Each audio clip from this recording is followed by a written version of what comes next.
Well,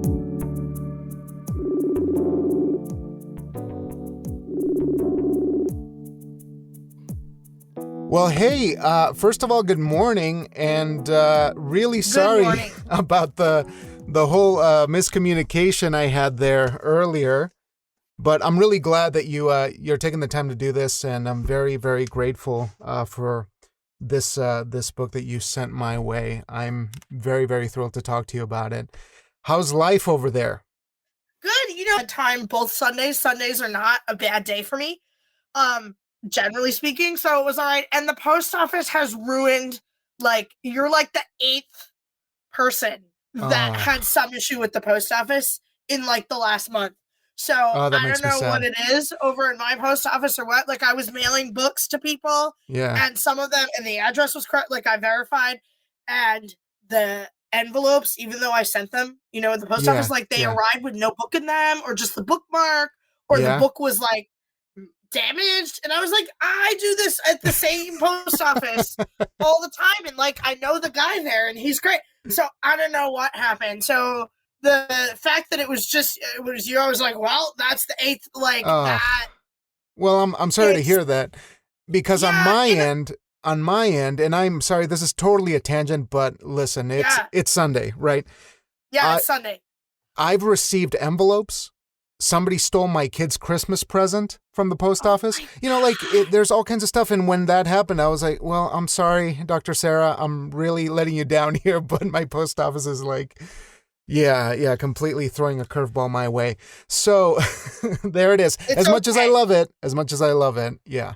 Right. Exactly. And I don't know what's going on, but it's fine. That's why we have PDFs. So that's right. Bless you. And again, thanks no problem. This is the collection, The Weather Gods, the one that we're going to be talking about. And I got to tell you, this is such precise work. It is so strong and such a delight to read that I'm glad I had the week to just kind of sit with it. And then I reread it again last night to just kind of process some things. But I'd like to start at the beginning. If you just kind of want to do, I don't want to do a play-by-play, but maybe just, a couple of signposts, throughout the whole thing that we might stop at and recollect and see how these things came together, if that works for you. Reading or talking about that? Well, if you want to do readings, I'm not going to stop you from readings because I just was trying to figure out what you meant.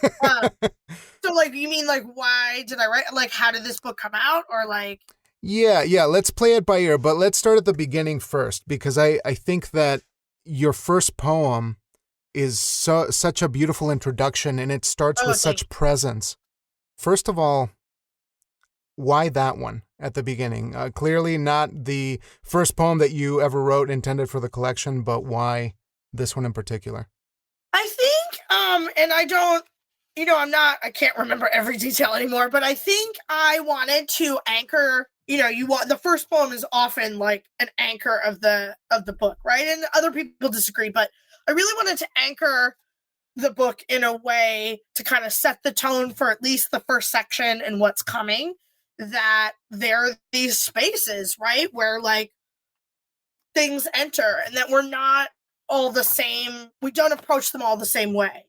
I also wanted to have the speaker, the first introduction that we get to the speaker, be both open to something and ambivalent towards it, right? Because I think those are at least for me, key themes, key questions of this book and of my work in general, and how we relate to other people, right? I mean, if there's at least two people in this poem, and it's an amalgam of people I know, right? Mm-hmm. And you think about how we relate to other people, is also in this. How you approach the world also affects how you relate to other people.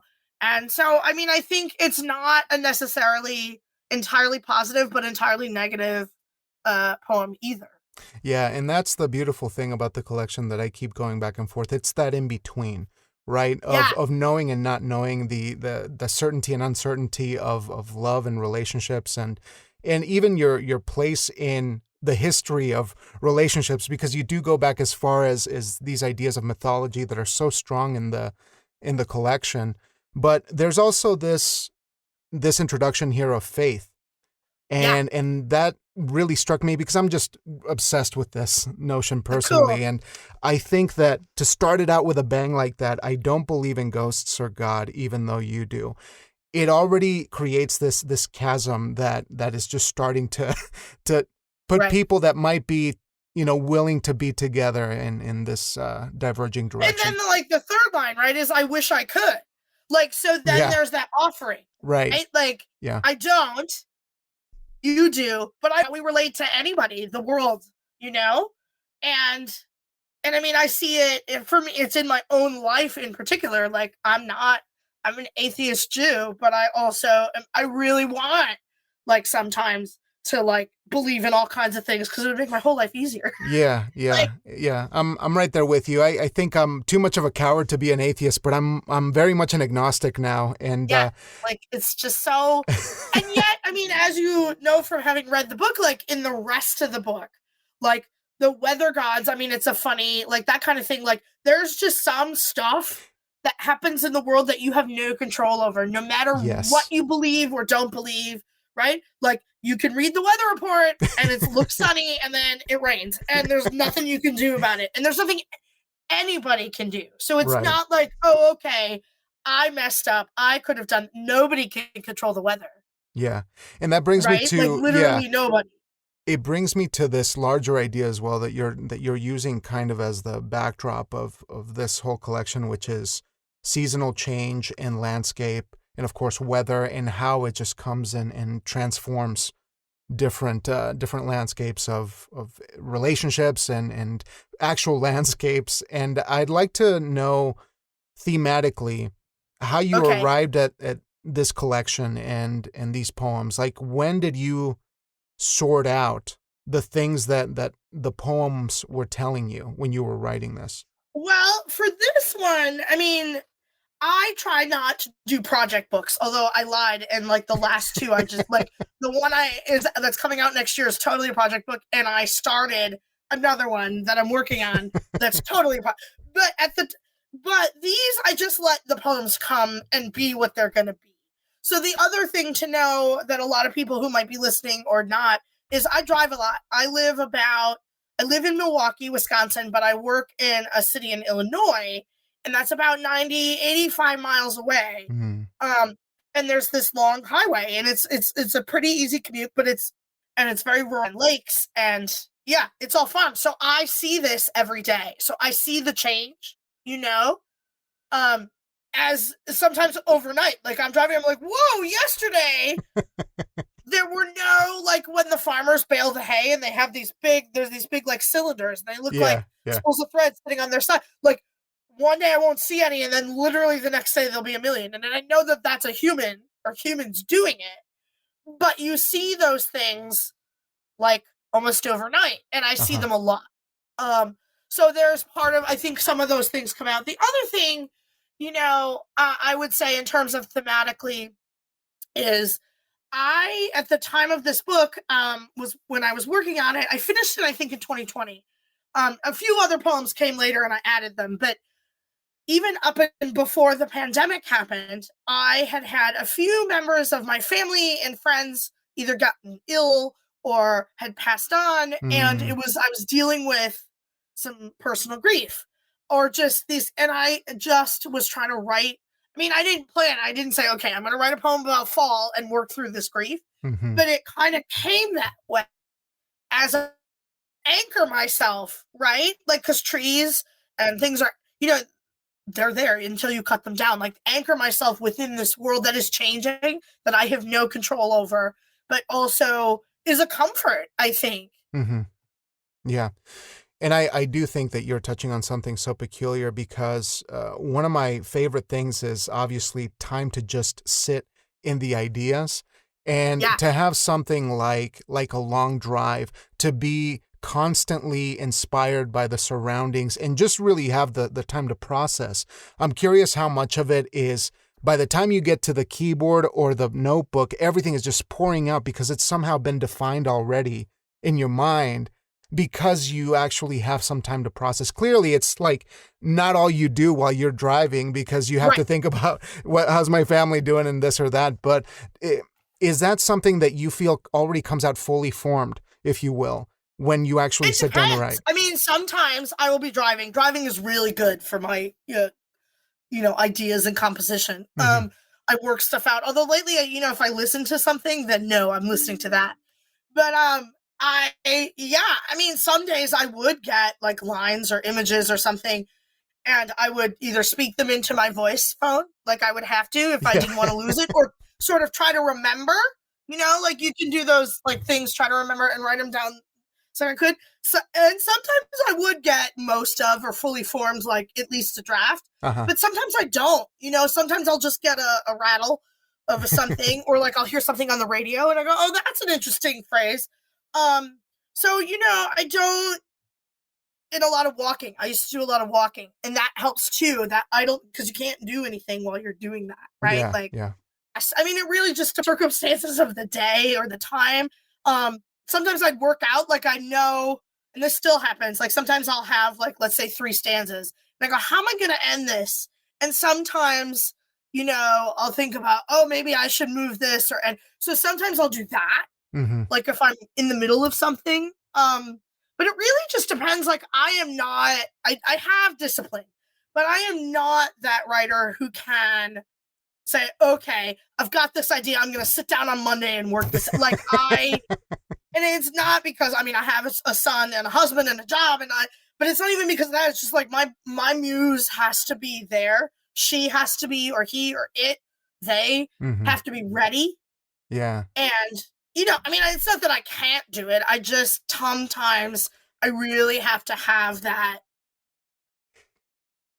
worked out, before I can do it. So people say, sometimes I'll go weeks with like nothing, not a word, not an idea, or I'll think, oh, look at that. And that might be good. And then I don't even want to write it down. So like, it's really strange how it works. Yeah. But one of the most exciting things, and I'm glad that you're kind of explaining it this way, because as I've heard some of your other podcasts, you had mentioned that you're very much a type A person, and we've had this conversation before, I think in the last podcast. Yes. But one of the fascinating things, it kind of parallels this idea of living in the middle. What I call is living in the gray, right? I love that. I spent a lot of time working with social workers who are really just trying to do the best they can in really difficult situations, right? They're trying to marry this sort of like bureaucratic system and very humane needs. And one of my mentors there used to say, you got to live in the gray. You got to live in the gray to make it happen. And I think it's kind of exemplified in the way that you're talking about life and relationships in this work. And that's just a beautiful philosophy. And just as you mentioned too, you have a very type A personality. You're going to call the shots. You're going to do what you want to do. But at the same time, you're waiting for the muse. And how insane is that? But how beautiful is it? It's totally insane, but I can't do it. And I've tried like taking workshops and I've like, especially in the summers when I camp and I have like days where I go, let me just work on some work. And I get excited. I might be able to revise something, but or I'll give myself an exercise, right? I'll say, okay, you're going to write about, and like, maybe I can get an hour into it. And then I go, this is not anything. and maybe I just don't feel it. And maybe I can practice, like make yourself be more, there are people who say, if I just do this every day for 3 months and I get up at 6, my body will do, and maybe it would. I never tried it, but I can't. And it's really hard because my mom and I are planners and we want to plan out like my mom always says, and she and my dad were in their house and she's the one who makes dinner and plans the meals. And she's like, if at 10 o'clock in the morning, if I don't at least like know what I'm making for dinner, the day is ruined. And I'm not quite so, but I get it because I feel that I'm like, dude, if I don't know on Tuesday I'm doing this and Wednesday I'm doing, like, I feel untethered in a weird way. Yeah. Even though there is this, I love how you said this, live in the gray, and I'm going to chew on this for a long time because it is that. And I think poetry or through whatever, allow myself to live in that space and just say, you know what? it's going to rain. If it's going to rain, it's going to rain. And there's nothing you can do about that. I've had a different relationship to like, that's a good thing for me. Yeah. And I think it's a good thing for all of us, you know? Absolutely. To let the reins go. Well, yeah, because there's nothing I can do about it, right? Like, there's nothing anybody, and it's not even like, I think for me, it's not like, oh, somebody else could have like figured this out. It's literally nobody can control if it's going to rain or not. It just is. Yeah, it is. And, you know, and then people go, yeah, you have faith. It's God. I'm like, oh, no, it's not God. It's like meteorology. But like, it's so this weird. So I do have this space open in my life for it, you know? Yeah. Which I think gets back to the thing in the poem that we first started. Like, I wish I could go, okay, there's this. I have this capacity. We all to live in the great. Well, I can't. And then I'm like, nope, can't do it. So we'll see. Well, it definitely is a skill that is working to your benefit in this collection in particular. But let's talk about myth, because you do have a background in classical and literature. I do. And I'm sort of curious if there was ever a conversation with yourself about whether mythology was going to take over the collection, because I think you've done it really gracefully here, where it's kind of peppered in ways to support the narrative or at least some of the thematic ideas. And I'm curious how that came to be for you. Well, I think that's a great question. I think it depends poem by poem. And I know that sounds like a cop-out, but like, I mean, it's also the truth. So sometimes the truth, what did they say from like Futurama? Sometimes the truth is often stupid. Like, I think it's Bender who says that the truth is often stupid, but it's true. Like, I think that, but so some poems, yeah, you want to go, okay, here's this cool, you know, this cool allusion to Zeus or later or whatever. And then so it is, I think it comes out in revision too. Like, I am a heavy reviser generally. Much to a lot of people's like awe and shock, and my 19-year-old self who was like, you can't improve on this. This is perfect. Yeah, so I think some of it depends on how, do I really want to have this poem be a retelling of this story, or do I want to use that theme or that question or that reference to do something else? And it really depends. What amuses me about this question though is the book that is not out yet but is coming out is largely about Persephone and Demeter. I struggled with that the whole time. Like, even now, I'm like, am I retelling this? Is this really a retelling or a recasting? Are people going to get enough? You know, and I put these characters in a modern sense. And then somebody said to me, but what's cool is that, like, you can't ask them. Yeah. So, like, even in the Bible, when we go to the Bible, right, some of these things really happen and we have documents or some not, you know. But some things happen and you can like look and trace historically, okay, this or this society or this place. In the myths, you literally can't. Like, I mean, you could get Ovid and, you know, people have done, not to diminish the decades of amazing research that people did, but like it was all made up in the first place. So you can't go and say, well, you know, if I'm a poet who made shit up, like I mean, that's all you got. In a lot of ways, right? And we've found since that, like, there's evidence of some things. But, like, it's so unstable to begin with. And so that's, I think, what makes it fun. To kind of go, okay, like, do I want to recast this in a new light? Or do I just want to, like, point to that and say, also this, also this? Yeah. I don't know. I mean, it's an ongoing struggle, but I think it's really poem by poem. And the overall message I wanted to, or the theme, or the question, or the idea, you know, I wanted to engage in. Yeah. Or wanted the reader to think about. And it's sort of like pruning, right? Where you have these bits, right, of poems that are filtered with a lot of myth and they're littered with that stuff. And suddenly you feel like, oh, I can take this and apply it somewhere else, right? This is good enough for this collection, but there's still some left over here that needs to continue in some other shape or form. Yeah, and I mean, and you're always, I mean, so, like, I don't really know much about pruning, but a friend of mine has a winery, and she's out there pruning, and she's like, sometimes you make a bad guess. You go, well, I think this branch is going to go this way, and you never know, because it's not like it tells you. Yeah. In right? full You can disclosure, look I for don't know things. anything about pruning. Either do I. Just what I read in fact, books. like, I have my mom prune my geraniums because I'm like, you know what? You just cut this. Yeah. I don't know how to do it. Just leave, because my instinct is just leave it alone, you know? Yeah. Yeah. But Because I don't. this reminds me of mentors, right? Because you've mentioned before how your mentor, Kathleen, is that right? Yes. Okay. Kathleen, yep. So she seems to be an integral part of the process. She is there alongside you the whole way. And I really love this idea of somebody that will kind of push you in the right direction and share with you what does need to stay and what will be pruned or cut or dismissed. So can you share a little bit about that relationship in regards to this collection? Yes, absolutely. Kathleen reads almost everything. And I do have a few other people that I'll say, is this anything? Like, or is this, and they're poets. And sometimes I take their advice and sometimes I don't, but for Kathleen in particular, I mean, the thing of it is, for me, is that you have to find someone or a couple people that don't take it over, right? And that's why I think mentorship is really like a good word for that, because I could make suggestions on anybody's poem I wanted to, right? Like, I mean, we all could. You could too.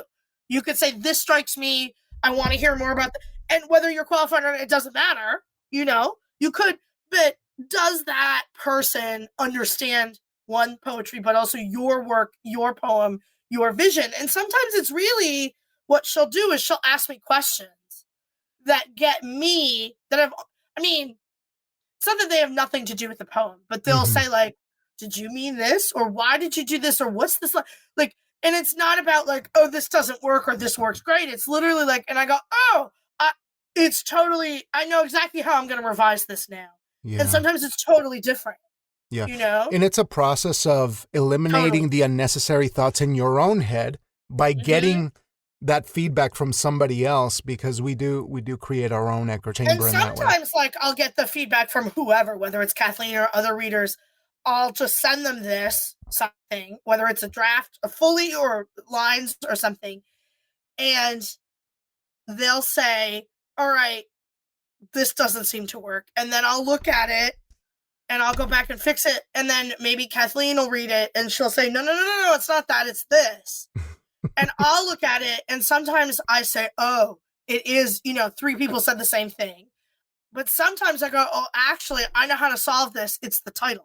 Right? Or like, and then everything works. And sometimes you don't know, what it is that what's wrong with it. It's or not working or not firing. It's that like people are arriving at different things. And one funny, and I think this is also relevant, sometimes Kathleen and I will go over a poem I've written like 3 times. Like I'll, revise it, whatever. And then she'll be like, okay, now on the 4th time we've seen this, now I see other stuff. And so now we got to either fix this, fix that. And sometimes it's funny because we'll be like, yeah, one more and it's done. Yeah. And like after the 4th time, we'll be like, actually, none of this works. Once everything else, because you see once other things are resolved, then you can see something else. And sometimes, that doesn't happen very often, but I think it happens often enough for me to like bring it up. And it's just funny how on different readings you see different stuff. Yeah, for sure. And I want to ask you about the shorter poems, because I think those are so challenging to me, and they still feel like the holy grail of poetry when you can pack so much of a punch in something so small. And one of them that sticks in my mind is Blueberries, which is a beautiful, beautiful work. I was wondering if you could read that one. Sure. Let me find the page because that's the one that I didn't write the page on my notes here. 35. Okay, thank you. According to this one, Blueberries. Yeah. All right. It's called Blueberries. I wanted to ask you why you are already gone, but you were already gone. Sometimes I still crave your shape to tuck into my mouth for safekeeping.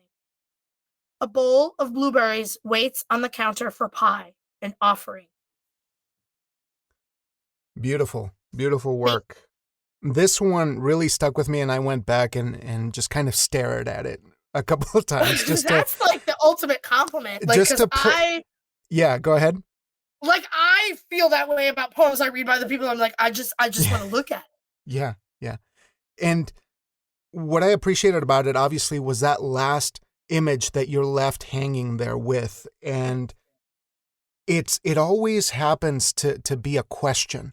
It always happens to be something that is pulling you in two different directions, at least, right? And can you share how this poem originated and how you settled on this form? Did you have to cut things away, or was it always this precise? It was never this precise. I can just, I was reading, I can't remember the author now. It was, Jason Schneider, Stupid Hope. And he has this poem, it's like called Irene or something. And he has this line that goes something like, I wanted to ask you where you were going, but you were already gone. Something about that.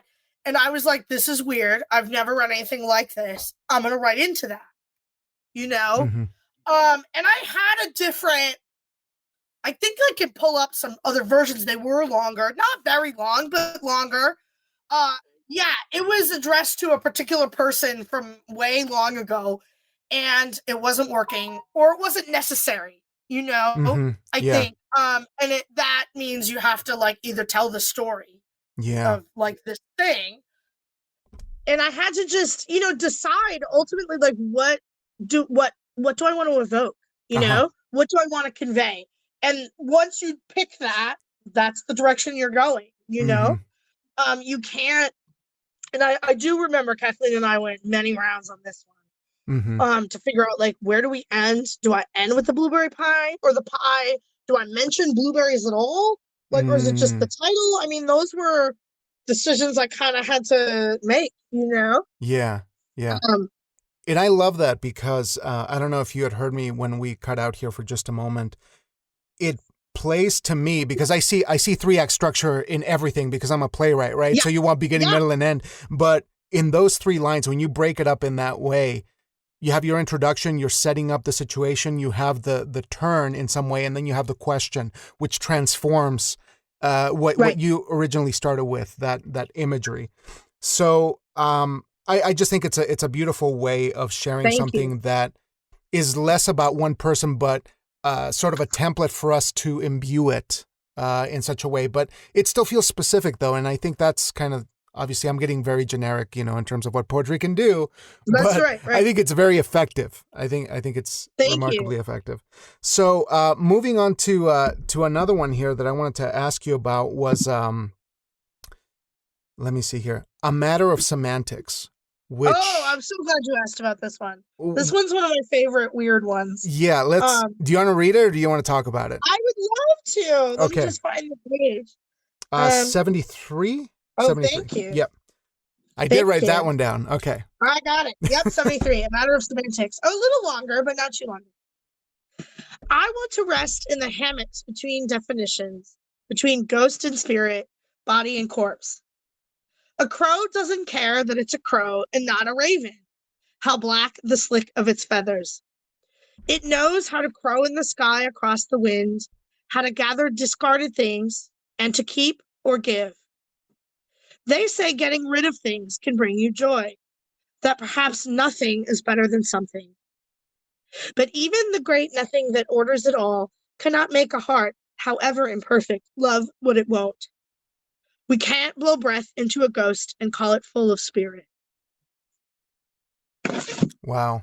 This one blows me away. This is such thank you.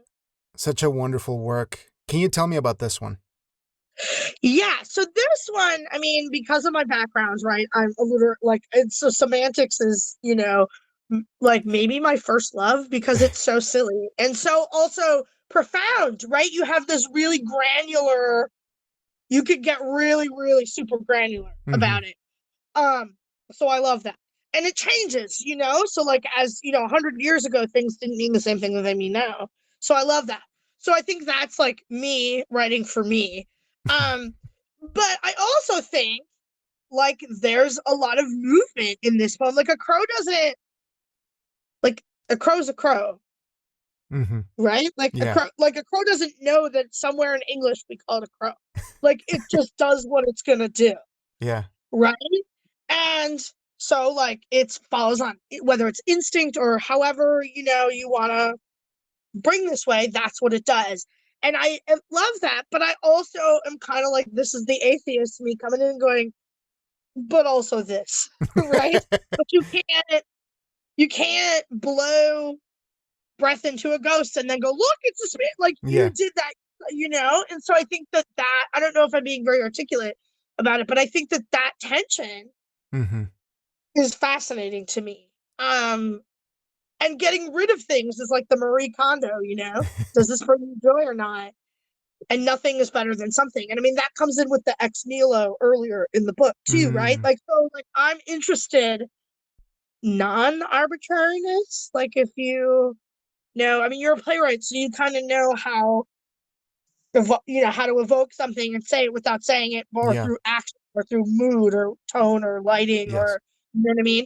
So you can do that, but like that's, I think poetry also does that. No, absolutely.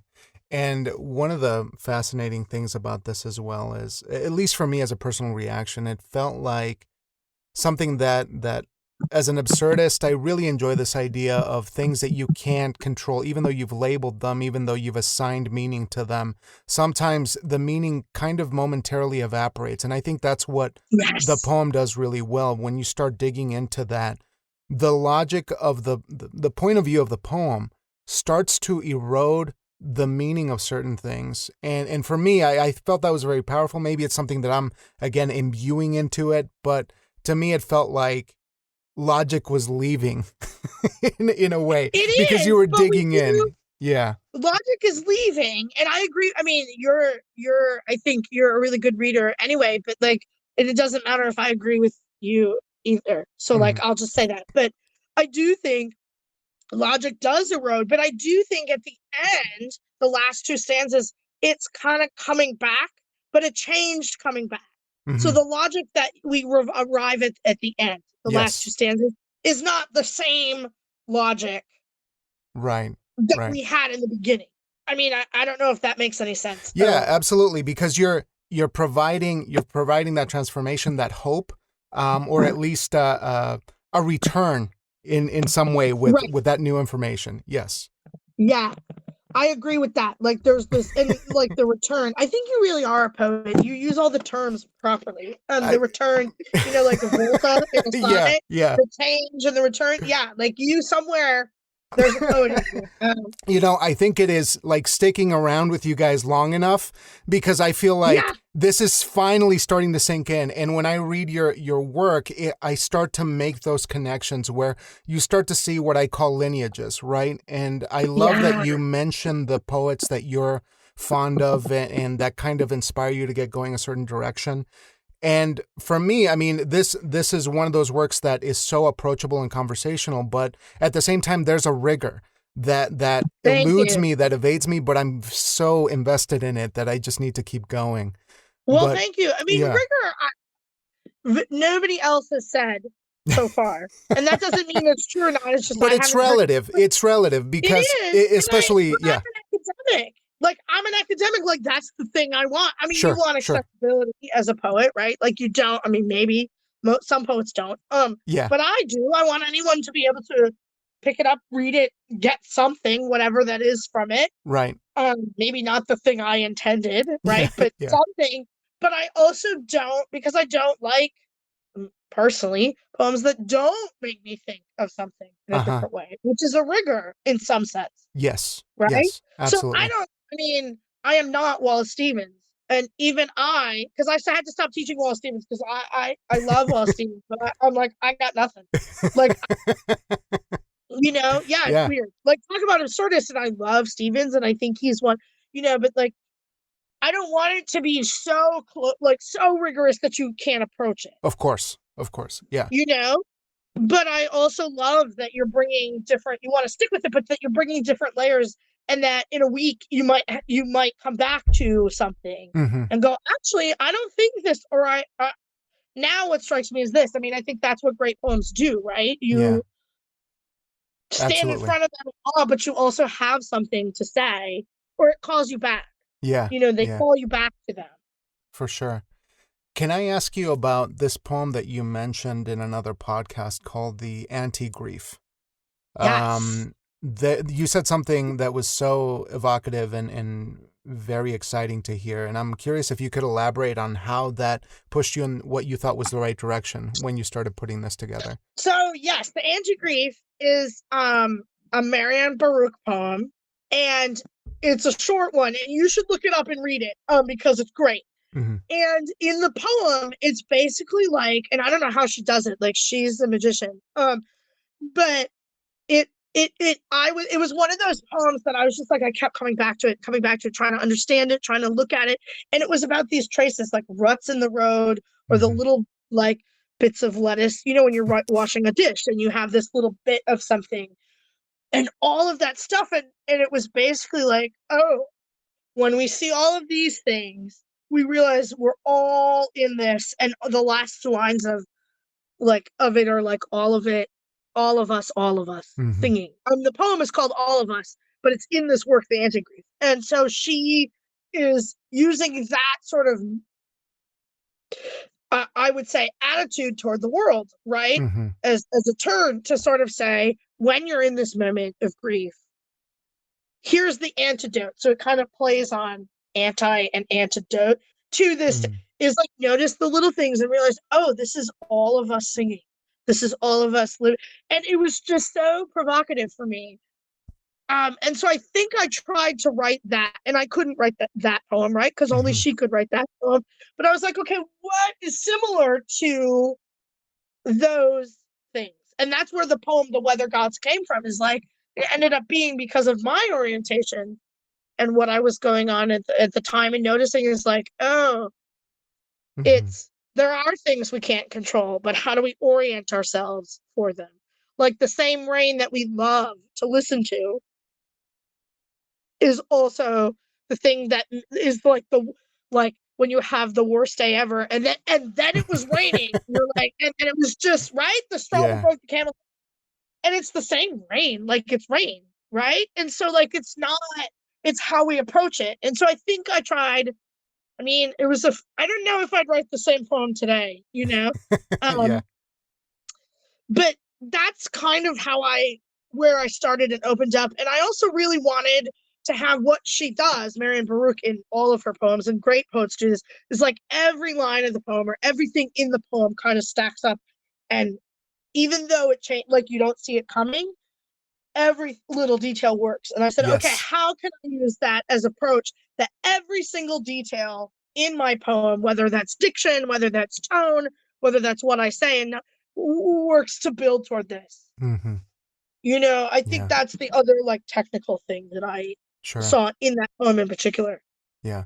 So after I guess, there wasn't a direct, like you read the poem and I'm like, oh God, I got to go and write. But are there some Yeah, poems that are, that kind of do a callback to it that in a more direct way in the collection? Or is it just something that is an idea that permeates throughout the whole work? honestly, I think it's an idea that permeates the work.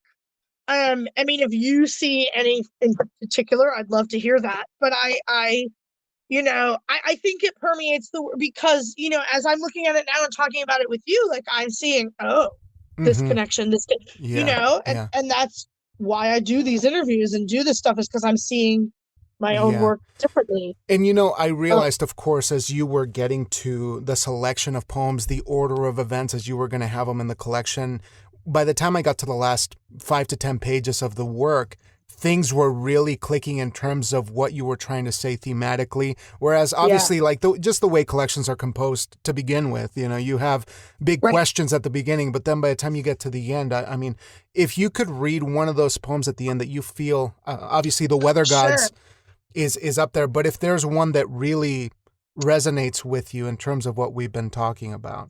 Sure. I'm going to try to find one. Which one do I want? Ooh, there's a lot. I'm Big trying to questions. think. Okay. Well, I think either of, and I mean, I'll take your opinion if you want.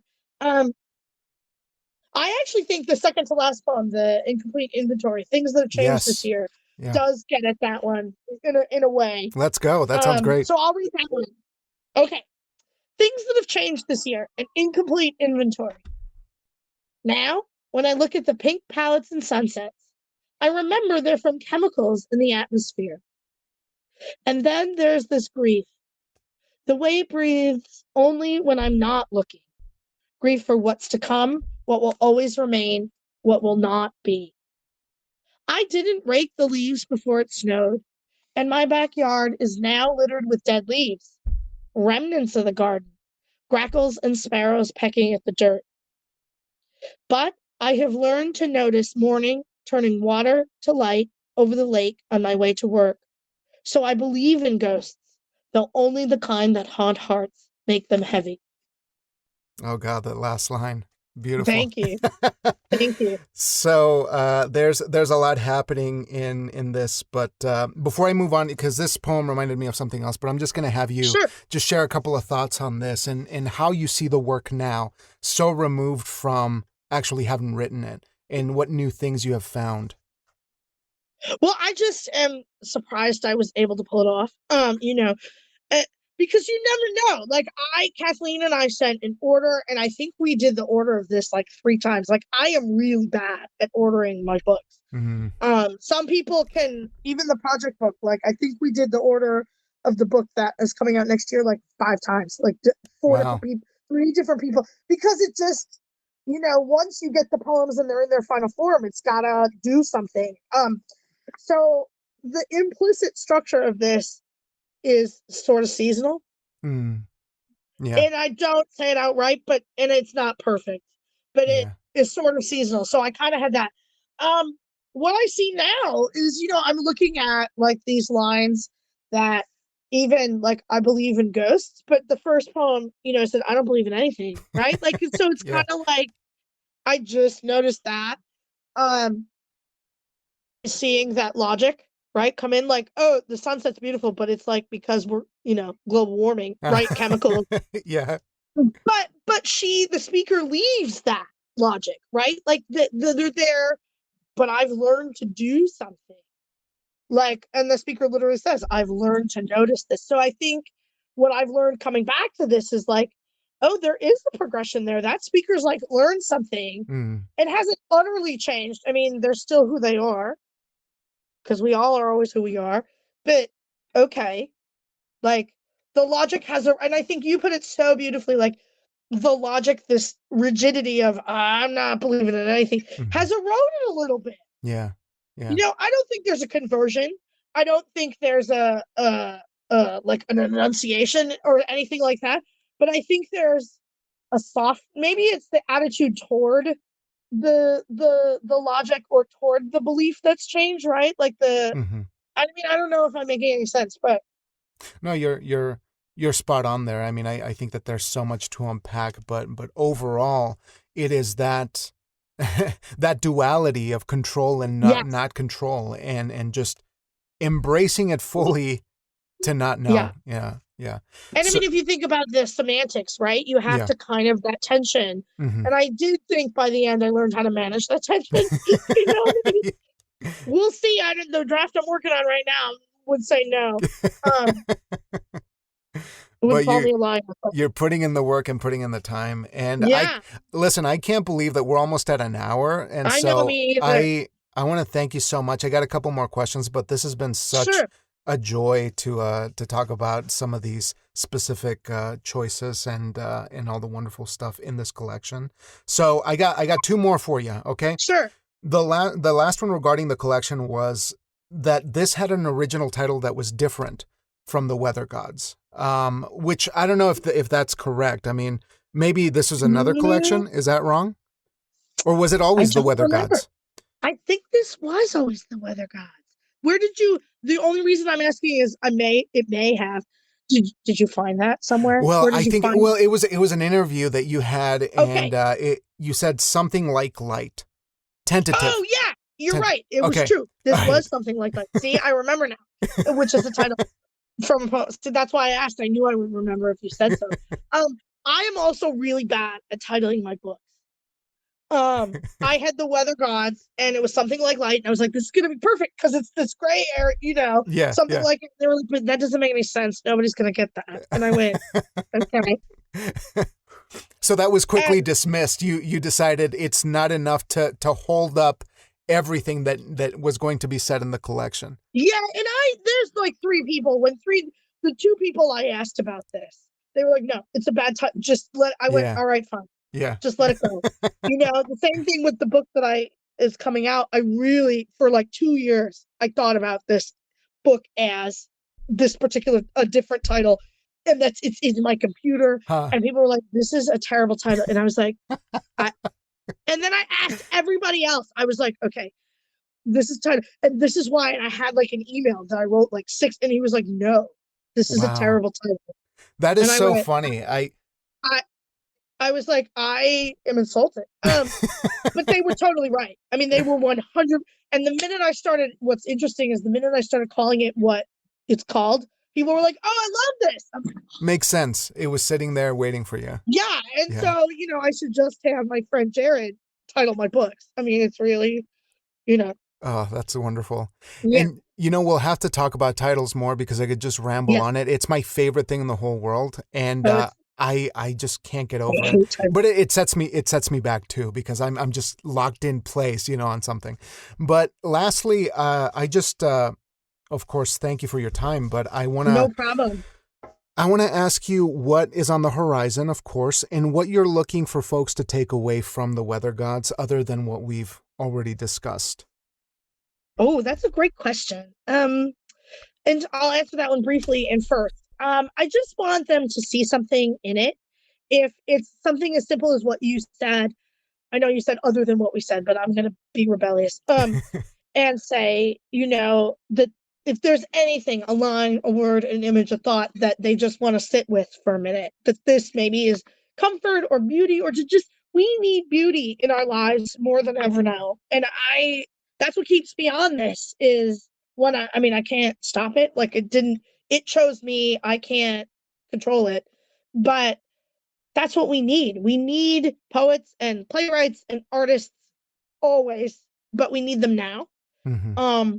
And so I just want somebody to have something in their hands or something in their minds of beauty, even for a moment a day, like the anti-grief, right? Like that Marian Burke is like our guru. What's coming next? We'll see. I've got in 2024, I have the retelling of it's not really retelling. It's like the retelling. And then there's all kinds of other things going on in it. That's in 2024. I think it's April. So I'll have to do this circuit again. Mm-hmm. And I'm working on another project. I've got some new stuff coming out, but it's, it'll be full speed ahead. It'll be done when it's done. Yeah. Full speed ahead. The work continues. That's right. The work continues. So thank you so much. Dr. Sarah. Delightful. Okay, I got to tell you, okay, I've been having a love-hate relationship with poetry, this year, the last couple of years.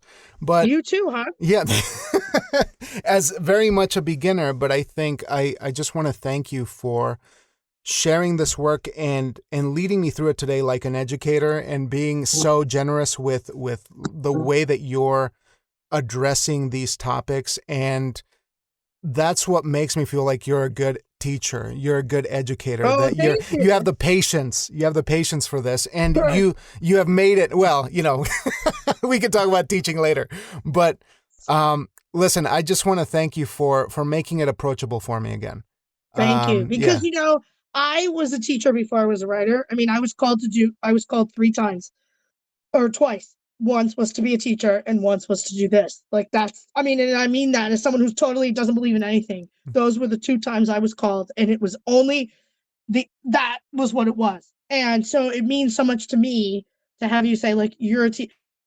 Thing I have ever done was, I've been teaching for 20 years almost. Wow. And it's like poetry and teaching are my first 2 loves forever. And they have been that way. So I'm so glad. Thank you for making space for this, for having these conversations with not just me, for art, for life, for this, because we need this too. Wonderful. I think that's an awesome note to end on. Thank you so much, and hope we can chat again down the road, okay? I hope so. Thank you very much. Bye. Bye.